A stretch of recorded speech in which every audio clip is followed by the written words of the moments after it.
반갑습니다. 네. 꽉 찼네요. 한번 둘러봐 주세요. 와, 이렇게 많이 오셨네요. 인터내셔널이 많이 오셔가지고 진짜 격려가 되는 예배를 오늘 드릴 것 같습니다. 또 우리 구본준 형제가 와서 시스템이 좀 달라졌죠, 뒤에? 네.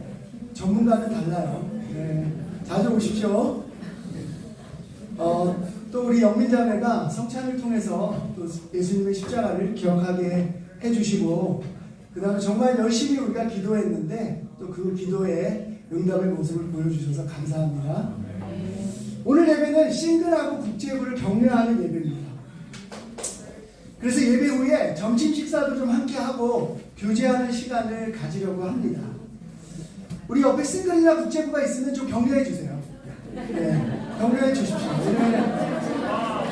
네, 좋습니다. 잘 오셨어요. 네. 제가 우리 잠시 PSW의 싱글들을 생각하면 너무나 감사합니다. 싱글들이 행사 때마다 보이지 않는 곳에서 교회를 섬겨주고 있습니다.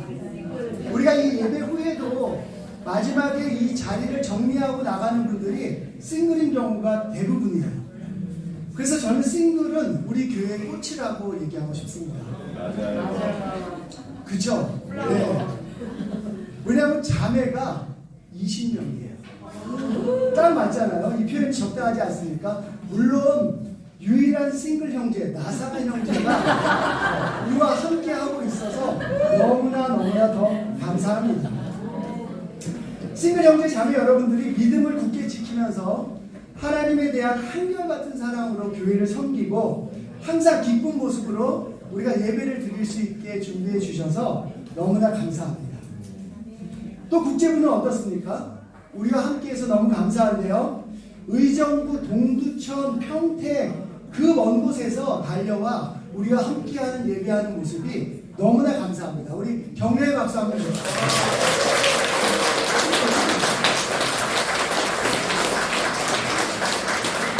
특별히 언제든지 말이 안 통해도 한국 형제 자매들하고 대화하고 교제하려고 하는 적극적인 모습이 있습니다. 우리가 이제 마음을 열어주셔야 돼요. 네, 얘기 들어봤더니 천천히 얘기하면 다 알아듣는다고 합니다. 네, 그래서 영어도 배울 겸 소통을 하는 그런 시간이 꼭 있으면 좋겠고요.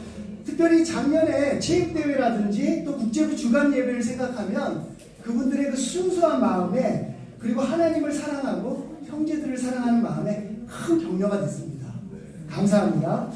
저는 30년이 넘는 제자 생활을 하면서 형제자매들한테 정말 많은 격려를 받았습니다. 우리 교회 안에 있는 좋은 전통이 어떤 겁니까? 생일에 특별히 누군가를 지목해서 덕담을 해주는 거예요. 처음엔 얼마나 쑥스럽던지 내가 저런 사람 맞는 거야. 근데 그걸 듣다 보면은요, 어떤 형제 자매에 대해서 저하고는 좀 제가 몰랐던 면을 알게 되기도 하고요. 그 형제 자매들의 미담을 듣습니다. 아, 이런 부분이 있었구나. 굉장히 저한테 많은 도움이 됩니다.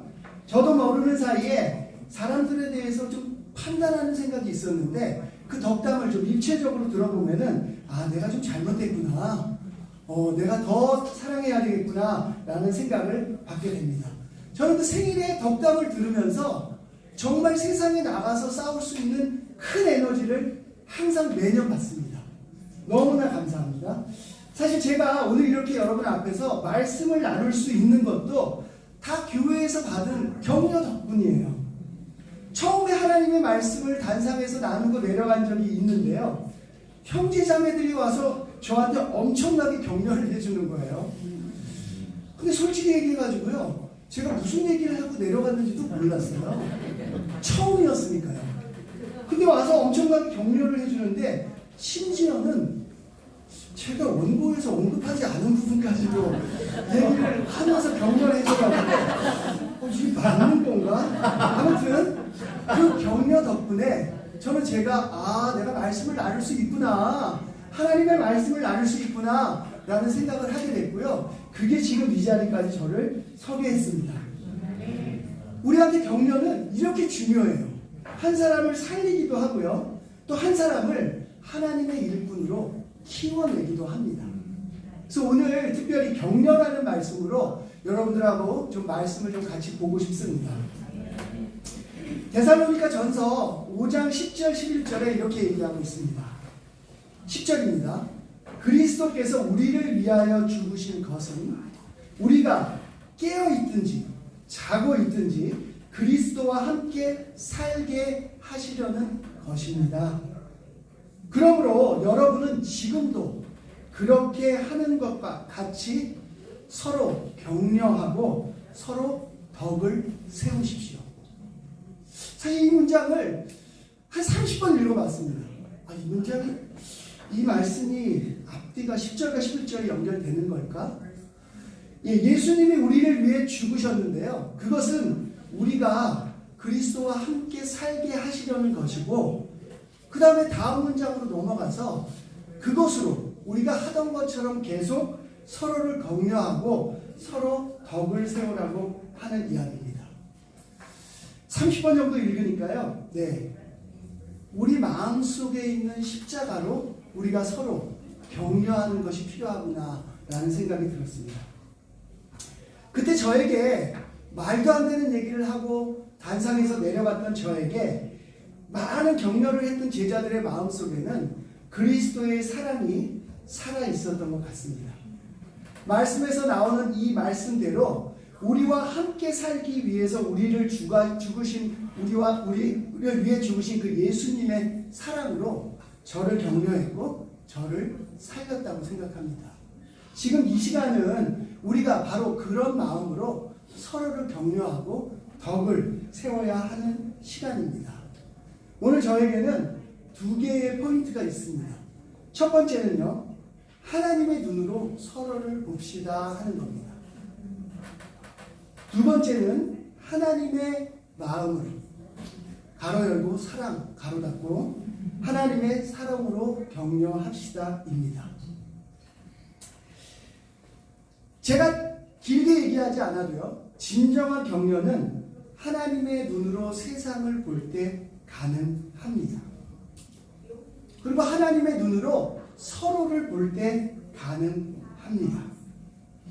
아마 제가 했던 첫 번째 설교를 세상적인 잣대로 들이댔다면 격려가 문제가 아니라 다시는 그런 이야기를 가지고 사람들 앞에서 말씀을 나누지 말라는 경고를 받았을 것 같습니다.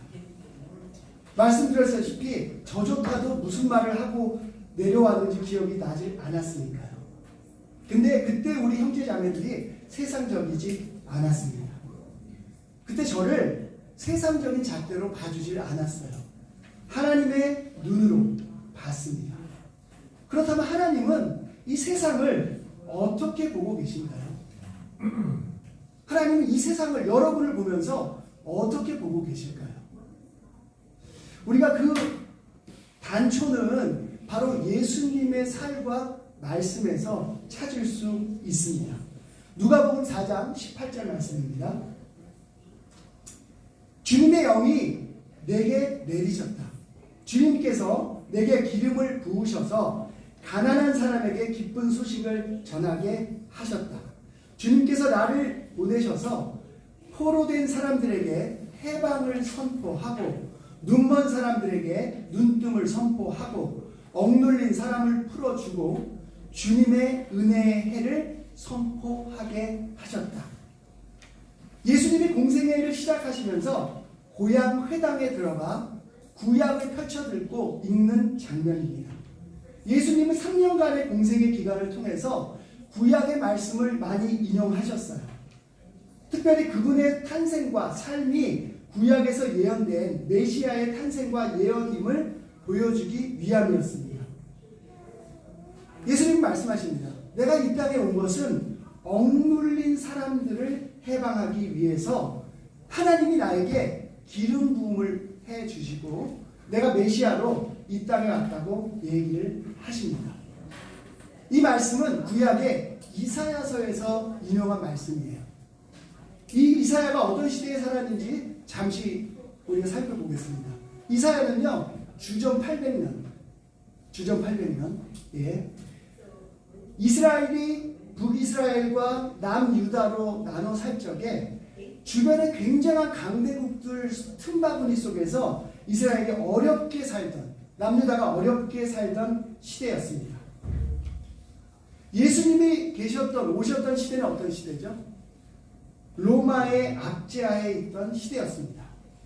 그래서 예수님의 말씀을 들은 많은 사람들은 예수님이 우리를 로마의 압제에서 구출해 줄 사람이라고 생각했어요. 그런데 그런 예수님이 그렇게 생각하는 사람들의 기대를 저버리고 십자가에 달려 처형을 당하십니다. 많은 사람들이 실망하고 떠나가요. 근데 우리는 잘 알고 있습니다. 예수님이 해방하고자 했던 것은 눈에 보이는 로마의 압제에서 벗어나는 것이 아니었어요. 바로 죄의 압제하에 있던 인간들의 영혼을 구원하기 위한 예수님의 사역이었습니다. 예수님의 눈에 보이는 그들의 상황에는 사실 관심이 없으셨어요. 예수님은요, 눈에 보이지 않지만 가장 중요한 인간의 영혼에 관심이 있었습니다. 하나님은 영혼을 구원하기 위해 예수님을 이 땅에 보내신 거죠. 하나님은 영혼을 위로하고 격려하기 위해 예수님을 이 땅에 보내신 거예요. 그리고 우리에게도 지금 말씀하십니다. 서로를 바라볼 때 눈에 보이지 않는 서로의 영혼을 생각하라고요.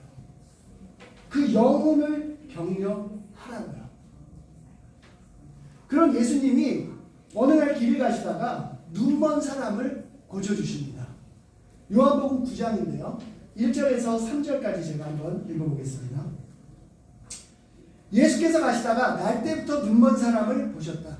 제자들이 예수께 물었다. 선생님, 이 사람이 눈먼 사람으로 태어난 것이 누구의 죄 때문입니까? 이 사람의 죄입니까? 부모의 죄입니까? 예수께서 대답하셨다. 이 사람이 죄를 지은 것도 아니요, 그의 부모가 죄를 지은 것도 아니다. 하나님께서 하시는 일들을 그에게서 드러내시려는 것이다. 사실 눈에 보이는 일들 중에서 우리가 이해할 수 없는 일들은 참으로 많습니다. 그럼에도 불구하고 우리는 우리가 가지고 있는 작은 창으로 세상을 바라보고 평가합니다. 그것을 가지고 사람에 대해서도 들이대고 있어요. 제자들은 나면서부터 눈먼 사람들이 대체 무엇 때문에 이렇게 됐는지 이해할 수가 없었어요. 그래서 예수님에게 물어봅니다. 역시 제자들은 유대인다웠습니다. 그들은 그들이 가지고 있는 세계관을 통해서 그 문제를 예수님한테 물어보는 것이죠. 유대인의 세계관이 어떤 거예요? 죄의 문제에 굉장히 민감했습니다. 그래서 그것과 연결해서 물어봐요. 이 사람의 죄 때문입니까? 아니면 부모의 죄 때문입니까? 그때 예수님이 말씀하십니다. 이 일은 하나님의 영광이 드러나기 위해서 벌어진 일이다. 우리는 서로에 대해서 이렇게 생각해야 합니다. 우리 모두가 부족한 부분을 가지고 있어요.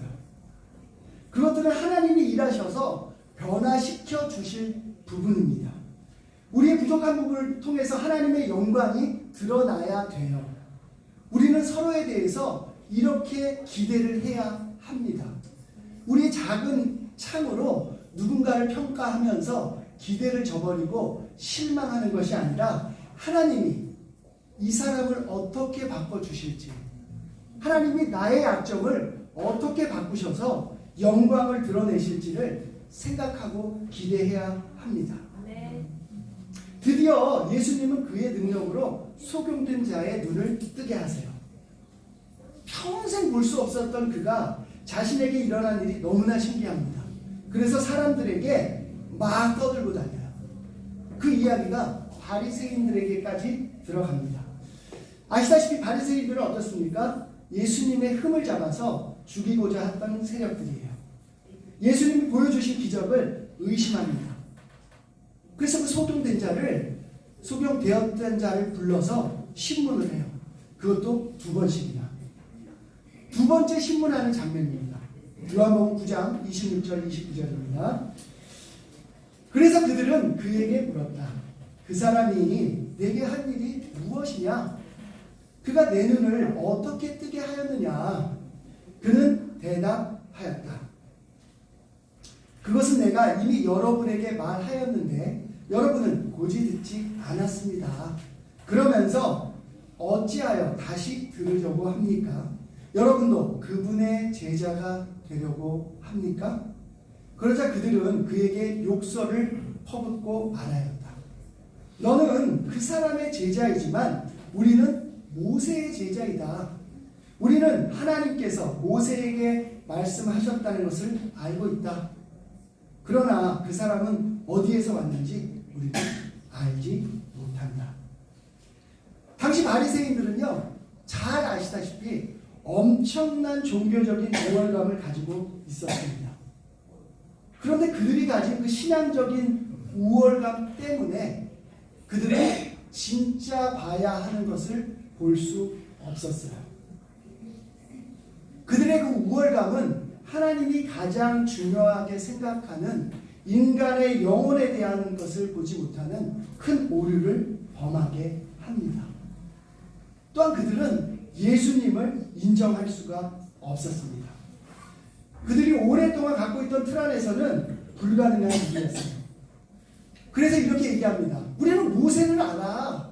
모세는 아는데 하나님의 아들 예수 들어본 적이 없는데, 눈을 뜬 자가 그에게 일어난 놀라운 기적을 아무리 설명해도 고지 듣지 않습니다. 바리새인들은 구약 시대부터 내려오던 율법을 더 잘 지키기 위해서 그들의 전통을 만들었어요. 몇 번 기도하지? 얼마를 헌금해야 되지? 헌금할 때 어떤 형식을 갖춰야 되지? 종교사회에서 내가 어떤 역할을 해야 되지? 어떤 수준까지 올라서 우리가 올라가야 되지? 라는 여러 가지 것들을 전통을 만들었습니다. 근데 이런 것들이 그들의 눈을 가려버렸어요. 하나님이 보시고자 하는 영혼, 마음의 중심을 보지 못하게 됐습니다.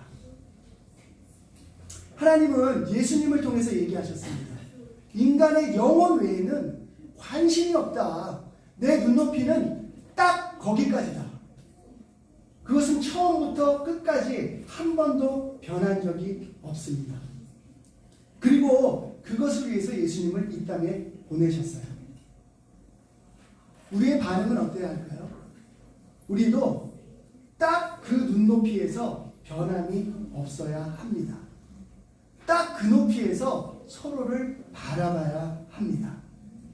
그 높이에서 서로의 영혼을 생각하고 위로하고 격려해야 합니다. 딱 영혼을 생각하는 그 높이에서 볼 때 우리는 모두 다 하나의 목표를 가지고 있는 사람들이에요. 그것은 무엇입니까? 이 땅에서의 삶을 마치고 모두 다 함께 하늘나라로 가야 하는 그런 우리의 목표가 있습니다. 근데 그 싸움은 쉽지가 않아요. 지난주 여러분 사탄과의 싸움을 하느라고 얼마나 수고가 많으셨습니까? 우리의 그 공동의 목표를 사탄은 못하게 합니다. 그리고 그 싸움은 혼자 싸울 수가 없어요. 영적인 싸움을 하는 동료들의 협력과 격려가 필요합니다. 그래서 오늘 우리가 예배 후에도 정말 영혼을 걱정하는 격려와 위로가 있기를 바랍니다. 그 격려 속에서 반드시 사탄을 물리친 예수님을 바라볼 수 있는 서로의 대화가 있기를 기대합니다. 그 영적인 힘을 받고 돌아가는 그런 시간이 되기를 바랍니다. 그때 우리의 삶에서 일하시는 예수님을 서로 나누는 시간이 있기를 바랍니다. 요한복음 9장 39절에서 41절입니다. 예수께서 또 말씀하셨다. 나는 이 세상을 심판하러 왔다. 못 보는 사람은 보게 하고 보는 사람은 못 보게 하려는 것이다. 예수와 함께 있던 바리새파 사람들이 이 말씀을 듣고 나서 말하였다. 우리도 눈이 먼 사람이란 말이요. 예수께서 그들에게 말씀하셨다. 너희가 눈이 먼 사람들이라면 도리어 죄가 없을 것이다.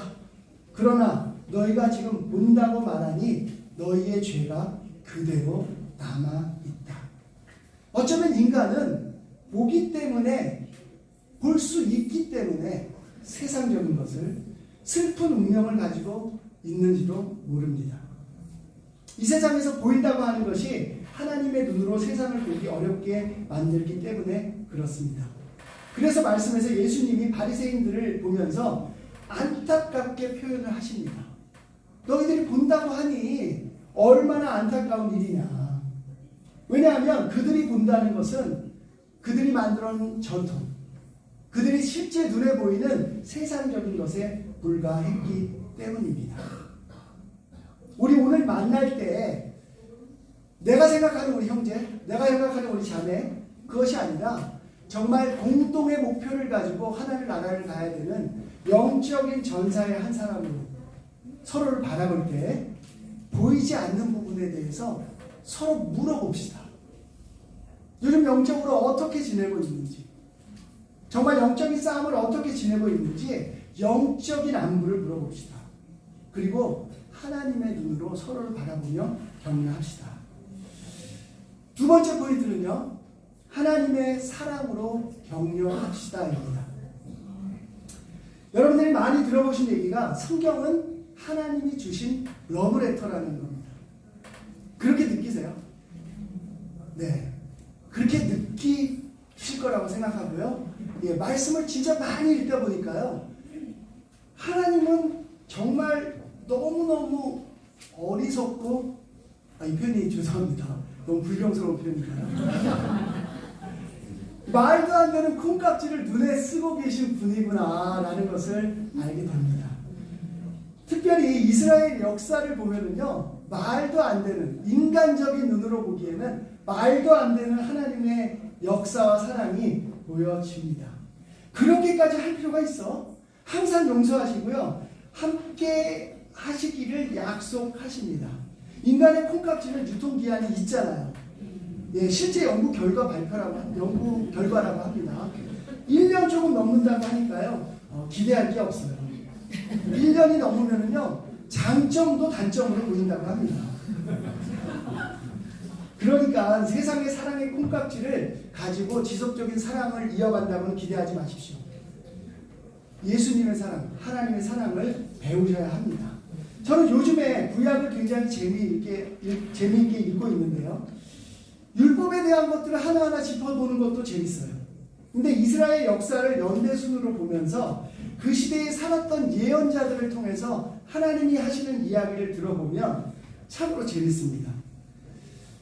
이스라엘 역사를 통해서 가장 많이 배운 것이라고 한다면 사실 하나님의 끊임없는 구애와 그 사랑입니다. 이스라엘 사람들이 죄와 실패를 반복함에도 불구하고 포기하지 않는 그분의 사랑이에요. 저는 그 하나님의 마음이 이스라엘 사람에게만 있다고 생각하지 않습니다. 바로 예수님의 탄생 이후에 모든 인류에게 하나님이 그 마음을 보여주고 싶어 하신다고 믿습니다. 이스라엘 민족의 반응 속에서 저는 저의 모습을 보게 됩니다. 끊임없이 실패하고 죄짓고 반복함에도 불구하고 하나님이 포기하시지 않는 마음, 그 사랑에 정말 감사를 드립니다. 히브리서 8장 5절이에요. 이렇게 얘기하고 있어요. 그러나 그들은 하늘에 있는 것들의 모형과 그림자에 지나지 않는 땅에 있는 성전에서 섬깁니다. 모세가 장막을 세우려고 할 때에 너는 명심하여 내가 산에서 내게 보여준 그 모형을 따라 모든 것을 만들어라 하고 말씀하신 하나님의 지시를 받은 것입니다. 모세에게 주셨던 하나님의 율법, 제사와 관련된 것도 있고요, 그들이 살아가는 규범과 관련된 것도 있습니다. 근데 이 모든 것들도요, 자세히 그 근본을 따져 들어가 보면 하나님의 사랑의 산물이었어요. 히브리서에서 얘기합니다. 제사를 지내는 성전을 모세에게 얘기해 줬는데 그것은 하늘에 어떤 실체가 있는 것의 모형과 같은 것이라고요. 하늘에 어떤 룰이나 실체가 있는데 그것을 이 땅에서 너희들이 보고 지키고 이스라엘 사람들이 지키고 하나님의 마음과 뜻을 알게 하기 위한 모형이라고요. 근데 왜 제사가 하나님의 사랑일까요? 좀 이해가 되세요? 제사라는 것은 산 제물을 바쳐서 그것도 아주 귀찮기도 하고 아주 잔인한 일인데 왜 그것이 하나님의 사랑이었을까요? 구약 제사의 기원은 가인과 아벨이 드렸던 제사라고 알려지는 게 일반적입니다. 그 후에 노아도 동물을 잡아서 드리는 제사를 드립니다. 제사라는 것은 제물에게 나의 죄, 인간의 죄를 대속시켜서 죽이고 그리고 나서 끊어진 하나님과 나의 관계를 연결하는, 그리고 이제는 그 연결된 관계 속에서 내 삶을 하나님에게 헌신하겠다고 하는 약속과 같은 것입니다. 사실 하나님은요, 아담과 하와가 타락한 후에 그들을 먼저 불러주셨습니다. 그리고 아벨이 드린 제사를 기쁘게 받으셨어요. 하나님이 원하는 제사를 율법을 통해서 알려주십니다. 왜요? 처음에 타락했던 그 사람들이 있었는데 그 사람들과 그들이 돌아오고 제사를 지낼 때 하나님과의 그 관계, 사랑의 관계를 지속하기 위해서 제사의 방법을 통해서 그들이 죄가 없게 하시고 헌신하게 하시는 일을 하시는 거죠. 그래서 그 제사는 그들을 힘들게 하려는 것이 아니었습니다. 인간을 사랑하시고 지속적인 관계를 갖기 위해서 하신, 우리에게 알려주신 거였어요. 그런데 사람들은 하나님의 말씀대로 제사를 드리는 것을 멈춥니다. 잊어먹습니다. 살고 싶은 대로 삽니다. 하나님이 보여주고 싶은 마음을 곡해합니다. 그들을 올가매려는 것으로 착각하고 불순종으로 하나님의 말씀, 율법의 말씀을 거부하게 돼요. 그렇게 많은 선지자하고 역사적인 사건을 통해서 하나님이 그들에게 사랑을 지속적으로 보여주시는 것에도 불구하고 돌아서며 까먹습니다. 지금 저와 지금 또 여러분의 모습과 별반 다르지 않을 거라고 생각합니다. 너무나 감사한 것은 지금도 하나님이 우리를 포기하지 않으셨어요. 이스라엘 사람들이 어느 정도로 정말 배은만덕했는지를 보여주는 구절입니다. 말라기서 1장 1절에서 2절인데요. 다음은 주님께서 말라기를 시켜 이스라엘 백성에게 경고하신 말씀이다. 나는 너희를 사랑한다. 나 주가 말한다.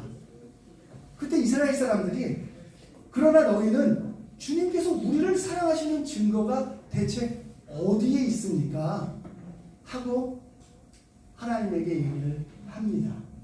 말라기는 구약의 마지막 예언서예요. 하나님은 아브라함을 통해서 큰 민족을 이루시고 모세를 통해 율법을 주시고 그분의 사랑을 보여주셨는데요. 그리고 수많은 사건을 통해서 그분의 사랑을 보여주셨는데요. 그 마지막 예언서에서 하나님께 이스라엘 사람들은 이렇게 얘기를 합니다. 3000년의 역사를 거스르는 얘기를 합니다. 그리고 이 말라기 이후에 한 400여 년 동안 말씀이 이 땅에 있지 않아요. 예언이 이루어지지 않습니다. 글쎄요, 왜 그랬는지 좀 알 수 없지만, 하지만 하나님은 이 세상의 역사를 만들고 계신 것은 맞습니다. 그리고 나서 드디어 400년 만에 하나님이 예수님을 통해서 다시 이렇게 얘기하세요. 요한복음 3장 16절인데요. 같이 한번 읽어보겠습니다. 시작. 하나님이 세상을 이처럼 사랑하셔서 독생자를 주셨으니 이는 그를 믿는 사람마다 멸망하지 않고 영생을 얻게 하려 함이라. 마치 말라기에서 배은만덕했던 유대인에 대한 답변, 그들의 질문에 대한 답변처럼 하나님이 언제 우리를 사랑하셨어요? 어떻게 우리를 사랑하셨습니까? 라고 얘기할 때 400년 만에 하나님이 이렇게 나타나십니다. 예수님을 통해 내가 이처럼 너희를 사랑했으니 나의 유일한 독생자를 너희에게 보낸다. 그 유일한 독생자는요, 바로 이런 모습이셨습니다. 히브리서 8장 8절에서 10절인데요. 주님께서 말씀하십니다. 보아라, 날이 이를 것이다. 그때 내가 이스라엘 집과 유다 집과 더불어 새 언약을 맺을 것이다. 또 주님께서 말씀하신다. 이 새 언약은 내가 그들의 조상들의 손을 잡고 이집트 땅에서 인도하여 내던 날에 그 조상들과 맺은 언약과 같은 것이 아니다. 그 언약은 무엇입니까? 율법이었어요. 그 언약은 무엇이에요? 율법과 규범과 계명이었습니다. 근데 그것과 다른 언약을 이제 주겠다고 얘기를 하세요.